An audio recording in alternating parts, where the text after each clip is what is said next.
আসসালামু আলাইকুম রহমতুল্লাহ। আজকে বের হয়ে ফেললাম, অবশ্যই আসার আগে বাইরেছি। আজকে বাইরে হচ্ছে যে দুই তিনটা গাছ আছে ছোট ছোট, ওগুলো শেষ করবো। প্রথমত হচ্ছে যে আকলু মিয়ার কার্ড নিব, ব্যাংক কার্ড। কারণ এখন ব্যাংক কার্ড জরুরি গেছে। আমি আগে একবার বলছিলাম, যাদের যাদের ব্যাংক কার্ড নাই, যত তাড়াতাড়ি পারেন ব্যাংক কার্ডটা বানিয়ে ফেলেন, যাতে কফিলের সমস্যা না করে। সো দেখতে থাকেন কি কি করতেছি ইনশাল্লাহ। আসলাম অ্যারামিক্সে, বসের বইয়ের কিছু তলবি আছে, বাট অ্যারামিক্স দেখতেছি বন্ধ। দেখি খুলে না সন্ধ্যার পরে, এটা তো বুঝতেছি না। সিমসাই একটা তলবি আসছে, এই তলবিয়ার জন্য কালকে আমরা বারজা গেছি গা। কেননা আমাদেরকে যে লোকেশন দিছে ওইখানে, ওইটা বারজার লোকেশন দিয়ে দিছে। বারজা গিয়ে দেখি ওইখানে নাই, বলতেছে দাফে।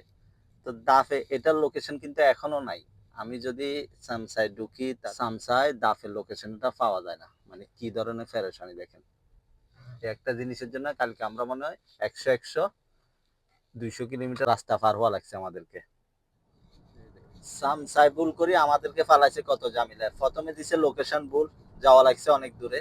এখন এখানে আসি দেখতেছি যে এটা আবার চলে গেছে, মানে অফার নিয়ে গেছে তারা তলবিয়াটা। তো জামিলা না, তলবিয়াটা অফার চলে গেছে। এখন বলতেছে যে কল সেন্টারে কল দিয়ে নতুন করে আবার তলব করার জন্য। তো এটা পুরো ফেরেশানি। নতুন করে আবার কল সেন্টারে কল দিছি, এটা আবার অর্ডার দিছি, বলতেছে 2 দিন পরে আসবে। তলব তো সমস্যা নাই, এই যে একবার গেছি এক জায়গায়, ওখানে কিছু খরচ হয়েছে, গাড়ির তেল এই সে, আবার এখানে আসছি, আজকেও হয় নাই, আবার 2 দিন পরে সেটা আসবে, আবার আনতে যাব। তো আমার কার্ডটা আর ফ্রি হইলো কিভাবে চাই? এটার পিছনে আমার 100 150 রিয়াল যদি খরচ হয়ে যায়, তাহলে আর লাভ কি? কোম্পানির ভুলের কারণে আমার লস, মানে আমাদের লস আর কি, আকলু মিয়ার লস।